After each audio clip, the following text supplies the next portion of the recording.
अच्छा, तो शुरू करते हैं सबसे पहले कंजेनिटल हार्ट डिजीजेज। कंजेनिटल मतलब पैदाइश से, बाय बर्थ। हार्ट डिजीजेज कौन सी हो सकती है? तो इसमें डिफेक्ट्स पड़ेंगे। सबसे पहले जो डिफेक्ट होगा वो होगा एट्रियल सेप्टल डिफेक्ट। ठीक है, तो एट्रियम जो है, एक हार्ट में राइट एट्रियम होता है, एक लेफ्ट एट्रियम होता है। ठीक है, ये दो चैम्बर्स है ऊपर की तरफ। राइट एट्रियम में क्या होता है? डीऑक्सीजनेटेड ब्लड होता है। लेफ्ट एट्रियम में क्या होता है? Oxygenated blood. ठीक है, तो राइट एट्रियम से ब्लड जाता है राइट वेंट्रिकल में और उधर से जाता है पल्मोनरी। अच्छा, एट्रियल सेप्टल डिफेक्ट में ज़्यादातर क्या होता है? इस दोनों में होल हो जाता है सेप्टम में। इसके सेप्टम कहते हैं एक किस्म से दीवार, टिश्यूज की दीवार को। तो इसमें होल हो जाता है। उसकी 3 टाइप्स है, एक है सेकंडम, एक है प्राइमम और एक है साइनस विनोसस। इनमें जो मोस्ट कॉमन है वो है ऑस्टियम सेकंडम। ठीक है, जो कि बिल्कुल मिड में, सेंट्रल पोर्शन में, इंटर आर्ट्रियल सेप्टम में होता है, एट्रियल सेप्टम में। सही है, दो एट्रियम है, उसके बिल्कुल दरमियान में होल हो जाएगा। तो फिर क्या होगा? अगर होल हो जाएगा तो ब्लड जिस साइड पे हाई प्रेशर होगा, अगर लेफ्ट एट्रियम में हाई प्रेशर है, उधर से ब्लड आएगा राइट एट्रियम में। नॉर्मली हार्ट को अगर देखें तो हार्ट में कौन सी साइड का प्रेशर ज़्यादा होता है? लेफ्ट साइड का। तो लेफ्ट साइड से ब्लड आ सकता है right side of the heart पे। तो इससे कहते हैं शंटिंग। शंट मतलब पास होना है एक जगह से दूसरी जगह होल के थ्रू। तो इसकी पैथोफिजियोलॉजी क्या होगी? इसमें जो है, लेफ्ट एट्रियम से ब्लड आता है राइट एट्रियम। लेफ्ट एट्रियम में ऑक्सीजनेटेड ब्लड होता है, लंग से आ रहा होता है ब्लड वापस, ऑक्सीजनेटेड ब्लड लेफ्ट एट्रियम में। वो जाता है लेफ्ट वेंट्रिकल और उधर से जाता है पूरी बॉडी को। लेकिन इसमें क्या होता है? होल है लेफ्ट एट्रियम और राइट एट्रियम के दरमियान, तो लेफ्ट एट्रियम से पास हो जाता है राइट एट्रियम। तो राइट एट्रियम में तो वैसे ही ब्लड आ रहा होता है, ऊपर से ये लेफ्ट एट्रियम की ब्लड आने शुरू हो जाए तो राइट हार्ट आउटपुट ज़्यादा हो जाती है, उधर ब्लड ज़्यादा आता है राइट हार्ट में। तो उसकी वजह से जो है पल्मोनरी ब्लड फ्लो भी इंक्रीज हो जाएगा। क्यों? राइट एट्रियम में ब्लड ज़्यादा हो गया है। वो राइट एट्रियम का ब्लड किधर जाता है? Right ventricle. राइट वेंट्रिकल से किधर जाएगा? पल्मोनरी। तो इसकी वजह से पल्मोनरी ब्लड फ्लो ज़्यादा हो सकता है, साथ ही साथ पल्मोनरी हाइपरटेंशन भी हो सकती है। ठीक हो गया। तो इधर इन्होंने लिखा हुआ है रेशो होती है। अगर रेशो जो है पल्मोनरी टू सिस्टेमिक फ्लो, वो नॉर्मली 1:1 होती है ना। जितना ब्लड जो है राइट वेंट्रिकल से जा रहा होता है पल्मोनरी सिस्टम को ना, लंग्स को जो जा रहा होता है ब्लड, उतना ब्लड वापस भी आ रहा होता है। और वो जो ब्लड आ रहा होता है लेफ्ट वेंट्रिकल में, वो पूरी बॉडी को जा रहा होता है। तो टोटल ब्लड कितना, जितना लंग्स को जा रहा है उतना वापस भी आता है। लेकिन इसमें क्या होता है? बॉडी को कम जा रहा होता है लेकिन लंग्स को ज़्यादा जा रहा होता है। लंग्स को क्यों ज़्यादा जा रहा होता है? क्योंकि देखिए, बॉडी से ब्लड आया राइट एट्रियम में, ठीक है, जितना ब्लड आया है वो जाता है लंग्स में। लेकिन इसके साथ तो लेफ्ट लेफ्ट एट्रियम का जो ब्लड था वो भी वापस आ रहा है ना राइट एट्रियम में, तो उसका भी ब्लड साथ ऐड हो जाता है। तो इसलिए pulmonary blood ratio systemic blood से ज़्यादा होती है। तो जब राइट साइड ऑफ हार्ट पे ब्लड ज़्यादा आएगा तो उसकी वजह से राइट एट्रियम और राइट वेंट्रिकल की डायलिटेशन हो सकती है।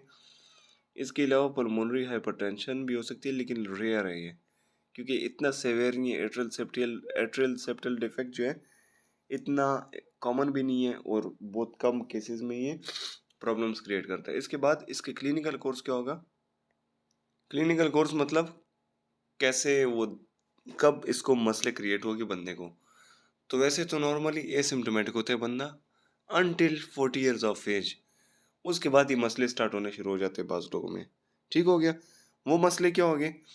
हाइपरटेंशन होगी, लंग्स में हाइपरटेंशन क्रिएट होगी क्योंकि उधर ब्लड ज़्यादा जा रहा है, तो उस वजह से। तो हाइपरटेंशन के क्या सिम्टम्स होते हैं? डिस्पनिया वगैरह होता है, ब्रीथिंग में मसले आते हैं। तो एक्सरसाइज इंटॉलरेंस हो सकती है, डिस्पनिया हो सकता है, एक्सर्शन एंड फैटीग। सही है, क्योंकि पूरी बॉडी को ब्लड कम मिल रहा है और लंग्स की तरफ ज़्यादा जा रहा है, तो लंग्स की तरफ प्रेशर ज़्यादा बन रहा है, तो ब्रीथिंग में मसला होगा।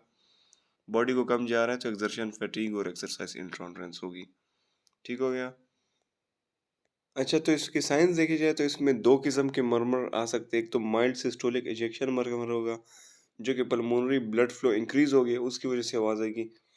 इसके अलावा S2 फिक्स स्प्लिट S2 होगा, स्प्लिट S2, इसकी आवाज़ आप लोग देख लेना। इसके अलावा रंबल मरमर आ सकता है, जो कि ट्राइकस्पिड वाल्व की वजह से आता है। और एडवांस स्टेजेस में ये डिजीज जो है राइट वेंट्रिकुलर फेलियर भी काज कर सकती है, क्योंकि उधर ब्लड ज़्यादा आ रहा है और अकोमोडेट नहीं कर सकता। आगे से पल्मोनरी हाइपरटेंशन भी होती है, तो ब्लड पास करना इसके लिए मुश्किल हो जाता है और राइट फेलियर हो सकता है। TEE एक डायग्नोस्टिक टेस्ट है। कंट्रास्ट एकोकार्डियोग्राफी जो है उसमें बबल स्टडी करते हैं, बबल्स माइक्रो बबल्स जो है इंसर्ट कर देते हैं, ब्लड में इंजेक्ट कर देते हैं। सही हो गया, जिसकी वजह से एक कंट्रास्ट इको मिलता है। जब वो एकोकार्डियोग्राफी कर रहे थे उसमें बबल्स नजर आ रहे होते हैं, तो वो जब हार्ट से जा रहे होते हैं, राइट एट्रियम में जा रहे हैं, लेफ्ट एट्रियम में भी जा रहे हैं। लेफ्ट एट्रियम से जब राइट एट्रियम में आते हैं तो पता चल जाता है कि इसको कोई सेप्टल डिफेक्ट हुआ है। सही हो गया। इसके अलावा चेस्ट एक्सरे भी यूज कर सकते हैं। पल्मोनरी आर्टरी साइज में लार्जर होगी, क्यों?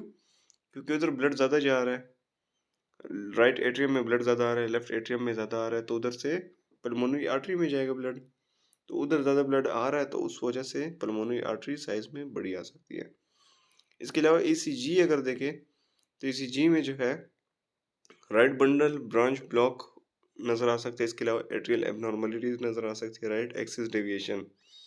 कॉम्प्लिकेशन अगर इसकी देखें तो कॉम्प्लिकेशन में सबसे पहले तो पल्मोनरी हाइपरटेंशन हो सकती है, वो जो मैंने बात बताई।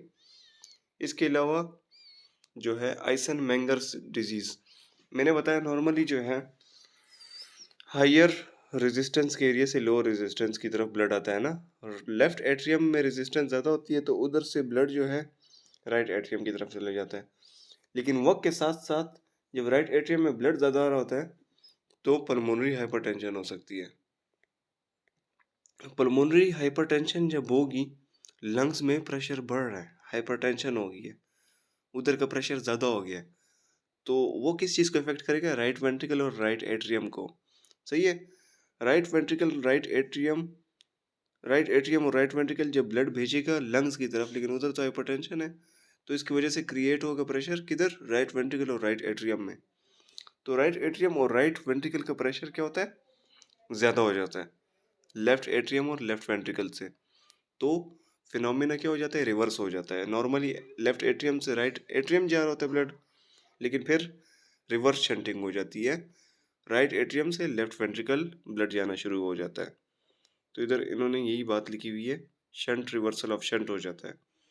इसके अलावा राइट हार्ट फेलियर हो सकती है, एट्रियल एरिथमिया, स्पेसिफिकली ए फिब्रिलेशन, एट्रियल फिब्रिलेशन, क्योंकि उसका साइज बड़ा हो जाता है और उस प्रेशर बड़ा होता है, तो एट्रियल फिब्रिलेशन। और एट्रियल फिब्रिलेशन जब होती है, फिब्रिलेशन की एक कॉम्प्लिकेशन ये होती है कि उसकी वजह से थ्रोम्बस बनता है और वो एम्बोलिज्म काज करता है। ठीक है, तो जो है एम्बोलाई जो है वो जा सकता है उस जगह से, स्ट्रोक काज कर सकता है ब्रेन की तरफ।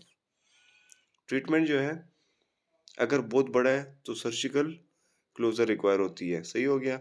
अगर ब्लड रेशो जो है वो जो मैंने बताया था 1.5:1 जो था, या 2:1 है, तो सर्जरी रिक्वायर होती है, वरना वैसे नहीं करते इसकी सर्जरी।